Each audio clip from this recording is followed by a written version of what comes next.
आपलं चव्हाण फुले नाट्यगृह, इतकी जुनी वास्तू आहे आपल्याकडं आणि अगदी स्टेशनला लागून असलेली ही वास्तू 9 कोटी रुपये तिथे खर्च केले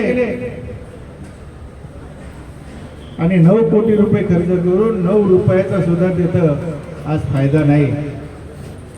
वाहनं उभी केली जातात. स्टेशन जवळची वास्तू कशी असली पाहिजे, जसं माणसाचं नाक तसं ते आपल्या शहराचं नाक आहे आणि अशा वास्तूला सुद्धा त्यांनी हरताळ फासला आणि भ्रष्टाचार करून आज सुद्धा ती खंडर सारखी वस्तू दिसते. आपण स्टेशन मधून पूर्वेला उतरलो तर ते असं दिसते खंडर काहीतरी पडलेलं. लाज वाटते आपल्याला शहरामधली. म्हणजे किती सहन करायचं आपण.